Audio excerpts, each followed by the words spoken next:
Diz assim a palavra: os passos de um homem bom, os passos de um homem bom são confirmados pelo Senhor.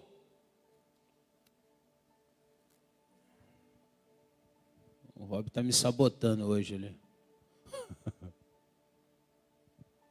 Está parecendo aquelas urnas lá da política, não tem? Dá aqueles piscas assim, daqui a pouco muda tudo, né?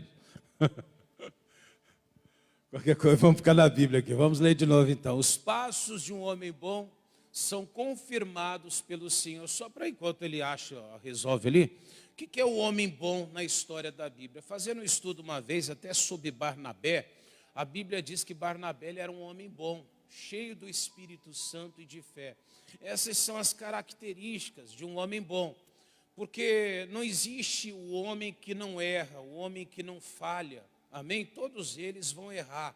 Jesus sendo perfeito, fazendo tudo perfeito, ainda assim Jesus era considerado por alguns imperfeito. É verdade ou não é? Alguns não gostavam, alguns achavam que ele não podia ser como ele era.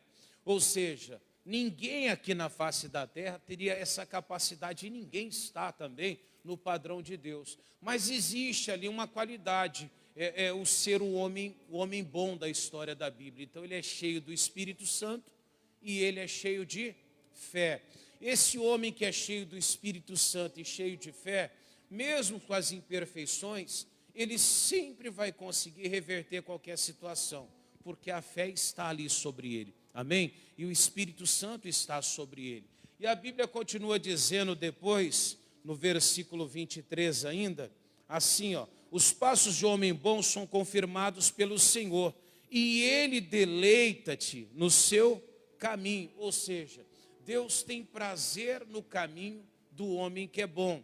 E aí diz depois, e ainda que caia, ainda que ele venha a cair, não ficará prostrado, pois o Senhor o sustém com a sua mão. Vou pegar um exemplo claro da Bíblia, de alguém que tinha fé também.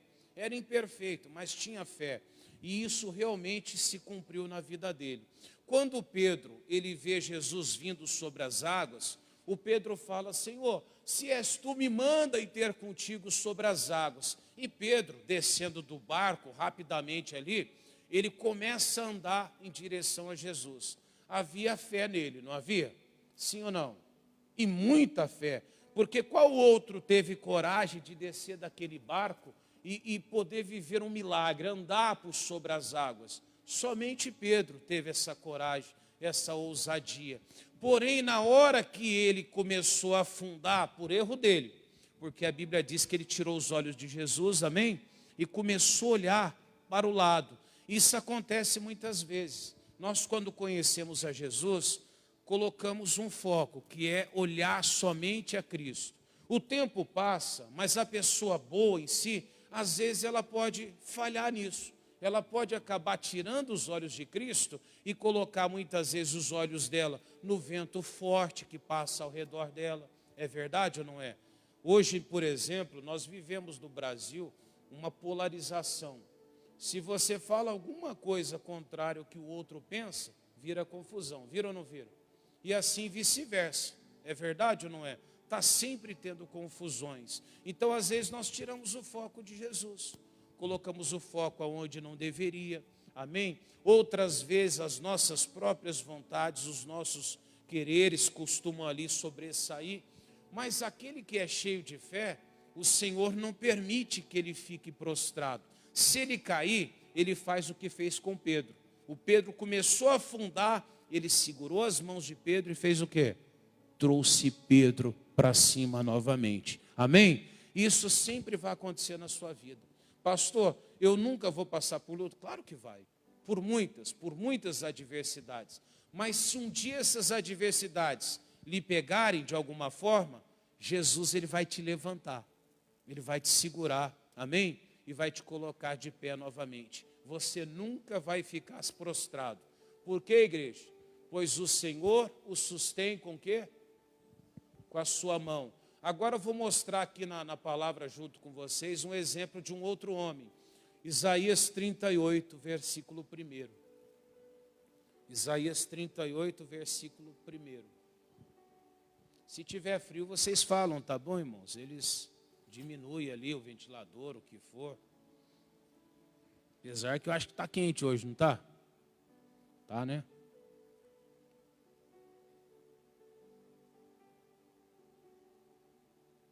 Amém?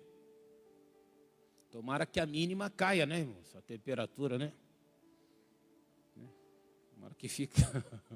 A mínima fica 13, né, irmãos? E a máxima fica em 22. Amém? Continuando aqui, então. Naqueles dias, Ezequias fez o quê? Adoeceu de uma enfermidade como? Mortal. E veio a ele o profeta Isaías, filho de Amós, e lhe disse: assim diz o Senhor, põe em ordem a tua casa, porque morrerás e não viverás. Isso aqui é terrível. Você sabe por quê? Se você for no médico e ele fizer um exame, quando ele olha para o exame aparece algo ali, por mais que ele faça aquela cara terrível, né, de preocupação com a tua situação, por mais que ele diga que você esteja numa situação terrível, um estado terminal, você tem uma opção. Tem ou não tem? Você recorre aonde? A Deus. É verdade ou não é? Pastor, alguém falou para mim que eu vou morrer. Irmão, eu vou grudar no pé de Deus ali, eu vou buscar a Deus, eu vou reverter a situação. Agora você para pensar, o que é Deus mandar alguém chegar para você e falar, você vai morrer. Você vai atrás de quem agora? Você vai clamar a quem? Não é? Se Deus já falou que você vai morrer, não adianta ir no médico, não adianta procurar ali alternativas que não vai resolver. Deus estaria condenando. Ou seja, ele esteve numa situação que não havia mais o que fazer. Mas era um homem bom. Esse homem, ele restabeleceu a Páscoa. A Bíblia diz que esse rei, ele tirou toda a tranqueira que havia na casa do Senhor. Nenhum teve coragem de fazer isso. Os anteriores, ao contrário, entulharam a casa de Deus, colocaram ídolos, altares lá. Ele restabeleceu a Páscoa. Mas no momento que ele esteve diante da adversidade, de um momento complicado, ele não ficou prostrado naquela doença. Não quer dizer que você não vai enfrentar lutas, mas Deus nunca vai deixar você prostrado quando vier a adversidade. Pastor, você não sabe o que eu estou passando. Não sei, mas Deus sabe do que você está passando. Eu me lembro em Londrina, nós fomos o Rob, o Luciano estava lá comigo, e o pastor pregava. E eu me lembro de uma passagem que ele dizia que tudo que o diabo já intentou contra a sua vida foi desfeito lá no Calvário. E ele dizia também, o pregador, o pastor Paulo, ele falava uma coisa que me chamou a atenção.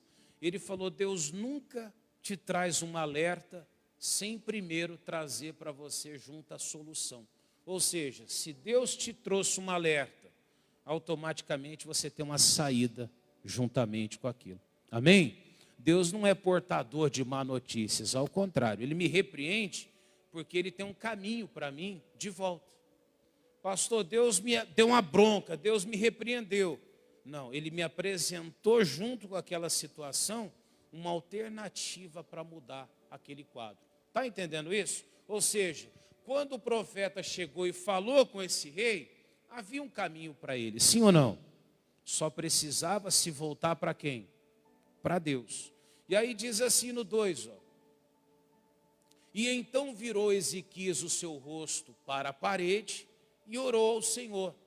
E disse, ah, Senhor, peço-te, lembra-te agora de que andei diante de ti em verdade e com coração perfeito. Fiz o que era reto aos teus olhos. E chorou Ezequias muitíssimo. Eu não sei se ele chorou porque ele estava falando de um momento de fidelidade e ele já não vivia mais essa fidelidade. Não sei se ele chorou porque ele percebeu que não era mais quem ele estava falando, que realmente ele estava caído. Só que olha o que aconteceu depois. Versículo seguinte. Então veio a palavra do Senhor a Isaías dizendo, vai e diz a Ezequias, assim diz o Senhor, o Deus de Davi, seu pai, ouvi a tua oração, vi as tuas lágrimas. E o que aconteceu, igreja? e eis que acrescentarei o quê? Aos teus dias 15 anos. Ou seja, Deus não permitiu ele viver mais 15 anos. Ele acrescentou aos dias dele, quanto tempo? 15 anos. Irmão, para pensar agora nessa situação. O problema de Ezequias, a queda dele, é que a casa dele não estava em ordem. Com uma oração, esse homem corrigiu a casa dele. Com uma oração, esse homem voltou-se para onde deveria. E com essa oração que ele fez, colocando a casa dele em ordem, esse homem se esquivou da morte. Amém? Assim também é nas nossas vidas. Todas as vezes que a palavra vier, se eu permitir que ela chegue ao meu coração e atendê-la, pode ter certeza, aquilo ali não vai permitir que eu fique caído, mas vai fazer que eu me levante. Então, algumas vezes uma pessoa, ao passar por uma luta, por uma adversidade, por um momento difícil, eu falo que eu já passei por muitas também, e às vezes a gente fica chateado, não é verdade? Quando você é novo na fé, você enfrenta uma luta, às vezes você fica revoltado, você questiona, puxa, eu ando na palavra, eu vivo a palavra, e acontece isso. Outras pessoas até ficam com raiva mesmo de igreja, de Deus, e desviam, vão para o mundo. Alguns se enfurecem, é verdade ou não é? Mas aquele realmente que é um homem bom, a Bíblia diz que esse homem, ele amadurece. O que acontece com ele? Ele é transformado por aquela adversidade. E aqui, deixando um pouquinho aqui e um pouquinho à frente, versículo 17, olha as próprias palavras do rei. Podemos ler? Olha o que ele diz a respeito daquilo ali. Eis que foi para a minha paz que tive grande amargura, mas a ti agradou livrar a minha alma da cova da corrupção, porque lançaste para trás das tuas costas todos os meus pecados. Ou seja, esse rei, com aquela adversidade, com aquela luta, ele pôde perceber que aquilo ali era exatamente para a paz dele. Irmão, muitas lutas que você enfrenta, Deus permite para que você, às vezes, até seja ferido, mas para não te permitir ser destruído, como aconteceu com ele. Ele foi ferido com uma enfermidade, para que ele não fosse destruído, amém? Através dela. Então, algumas lutas, algumas adversidades que você passa, alguns momentos difíceis que vem na sua vida, aquilo ali Deus até permite, não para que você se fira com aquilo ali, mas para preservar muitas vezes ali a sua alma, a sua vida de uma coisa pior. Amém? Eu falava outro dia aqui, uma senhora, ela falou para mim, falou, pastor, veio uma tempestade, destruiu toda ali a parte do fundo da casa dela. E aí o marido dela depois me falou, enquanto ela falava, ele interrompeu e continuou falando. Ele falou, não, pastor. Aí ele explicou. Ele falou assim, o telhado descobriu, começou a chover muito dentro da casa, e com aquela chuva que veio, começou a aparecer aonde estava a estrutura da casa. A casa praticamente já estava caindo, já estava desabando. A casa ficava num lugar que era muito perigoso, quase que o morro, já estava cedendo.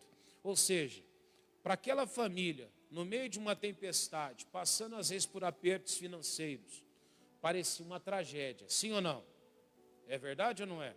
Você já está numa dificuldade, ainda vê uma tempestade e arranca o telhado da sua casa?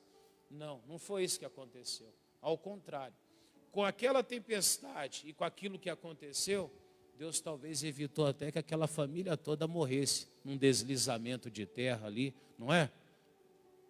Foi ou não foi? Não podia ter acontecido uma tragédia maior? Mas onde que eu quero chegar com isso? Às vezes não percebemos. Às vezes não notamos o que está acontecendo nas nossas vidas. Não é fazer apologia para coisas ruins, mas é entender que muitas vezes a permissão de Deus, aquela luta que está acontecendo na minha vida, ela está me ajudando, na verdade, a ser preservado de uma batalha ainda pior. Diga graças a Deus. Amém? Então nunca se revolte por causa de uma adversidade, mas ao contrário, amadureça com aquela situação. Olha o que aconteceu com esse rei.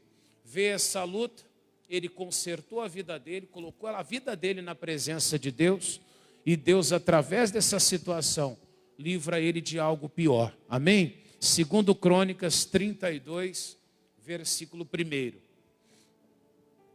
2 Crônicas 32, 1. Posso ler? 32, versículo 1.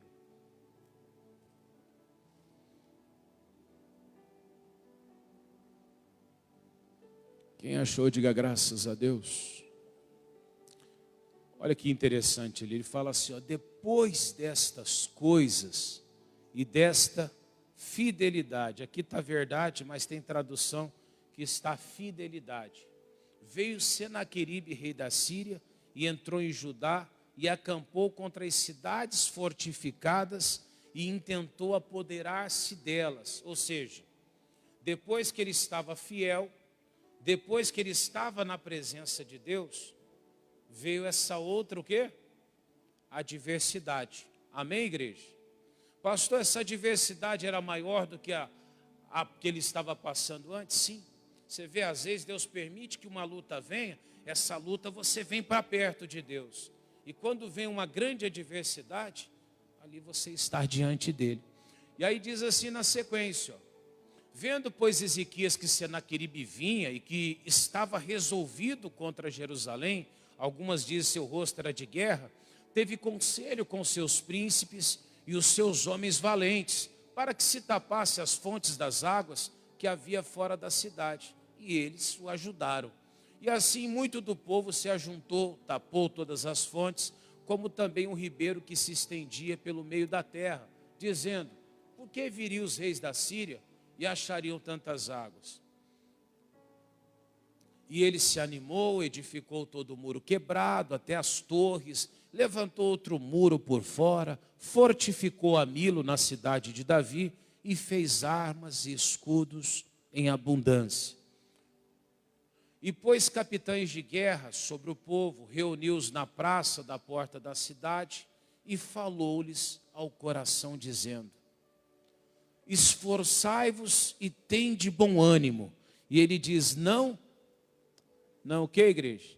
Não temais e nem vos espanteis. Por causa do quê? Por causa do rei da Síria.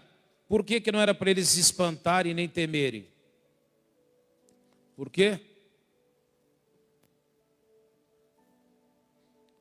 Última linha ali, igreja. Por quê? Porque há um maior do que com ele. Continuando. Com ele está o braço do quê? Da carne.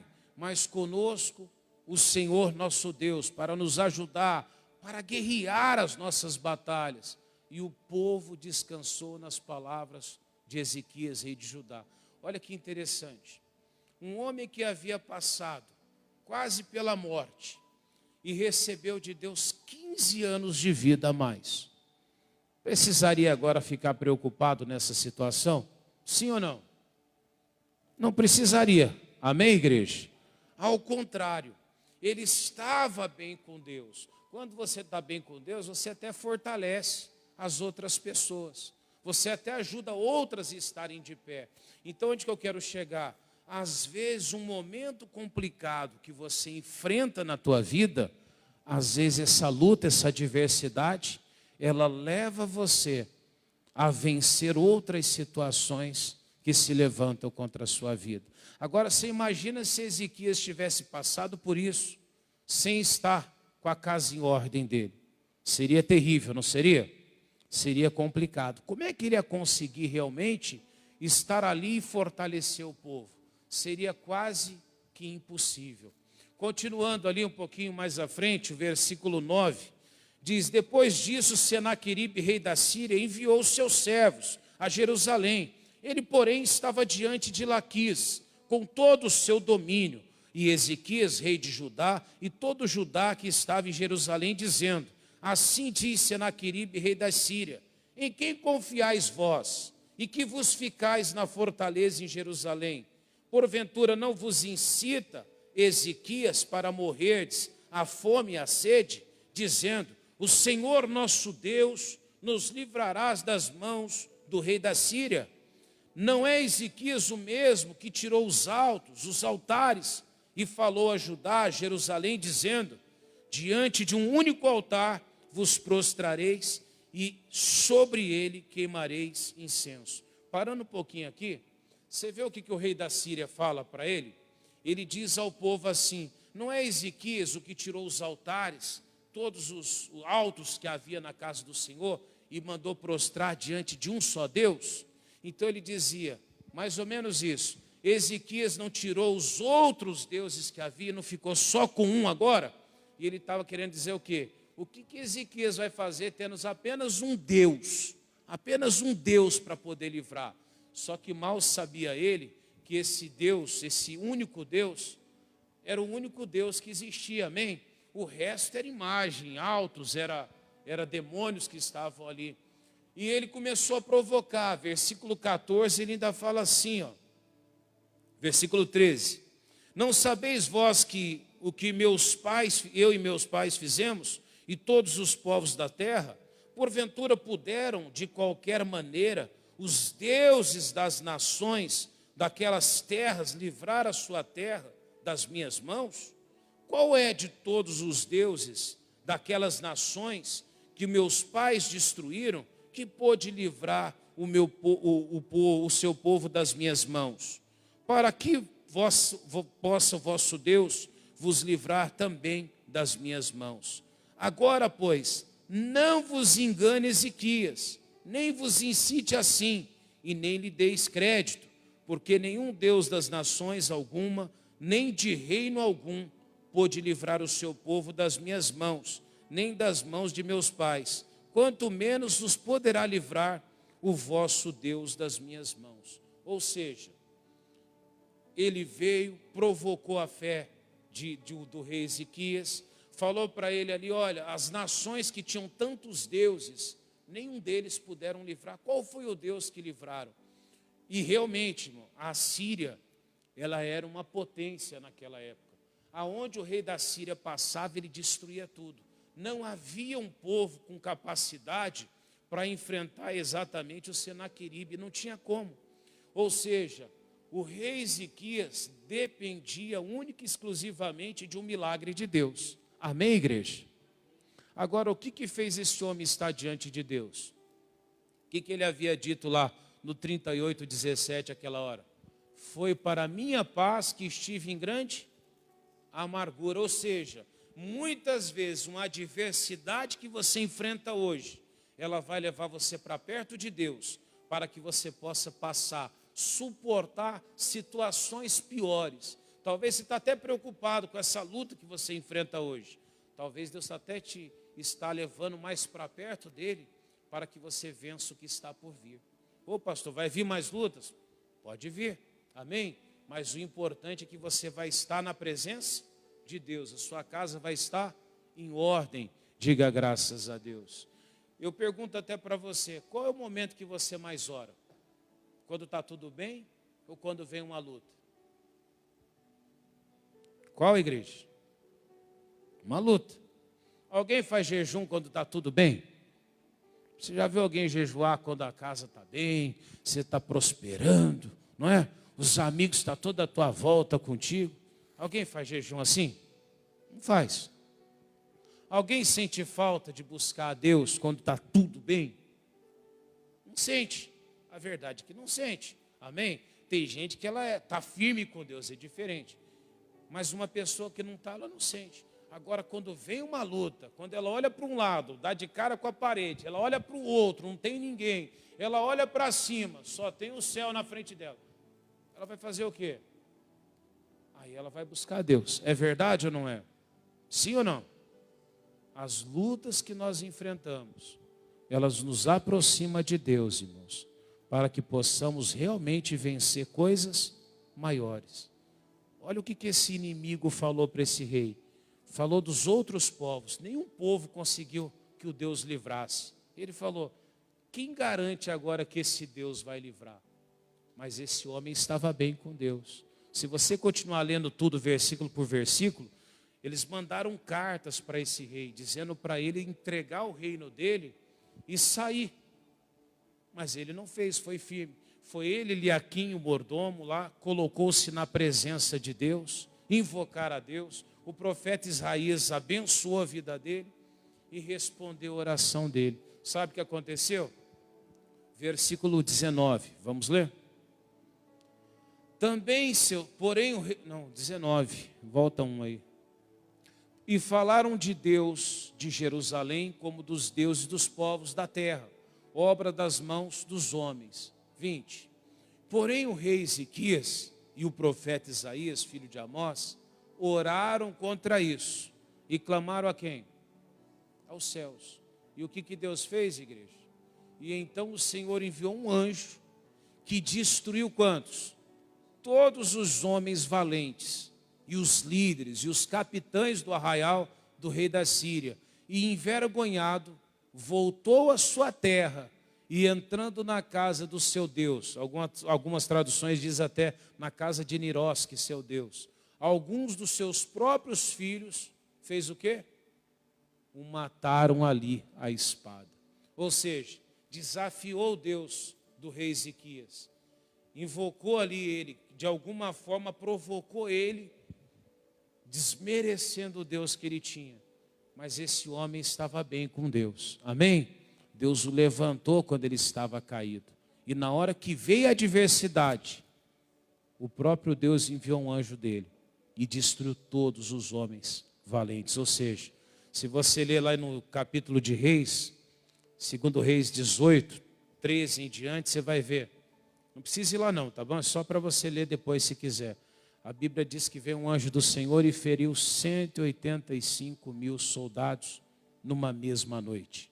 Ou seja, para livrar um homem que estava bem com Deus, Deus feriu quanto? 185 mil soldados. Fora que esse homem depois ele foge ali, vai para a casa do Deus dele e ele é morto pelo próprio filho ali à espada. Ou seja, Deus permite que você passe por uma luta. Permite às vezes você ser ferido, para que Ele possa te levantar e você não seja destruído por alguma coisa. Amém, igreja? Assim tem que ser a sua vida. Vamos clamar a Deus então?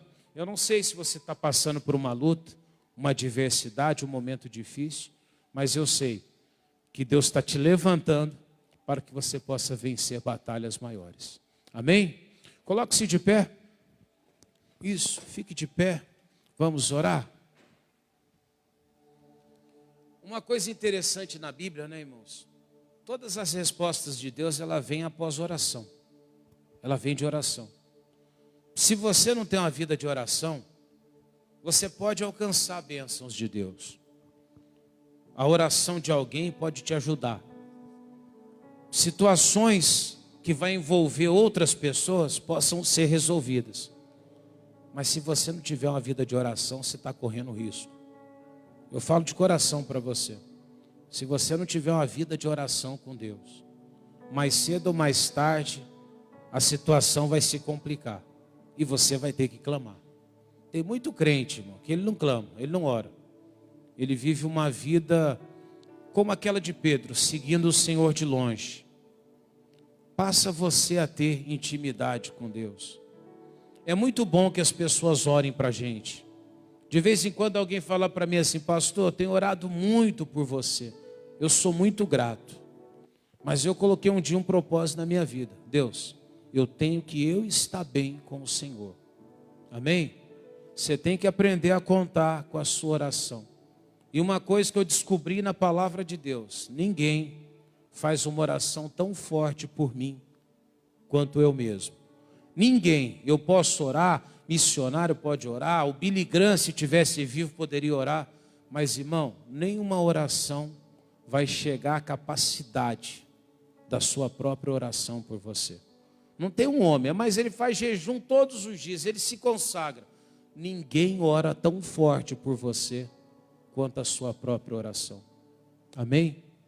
Viva uma vida de oração. Feche os seus olhinhos, eleva seu pensamento até Deus e de olhos fechados, entra na presença dele agora, cantando com fé, com todo o teu coração.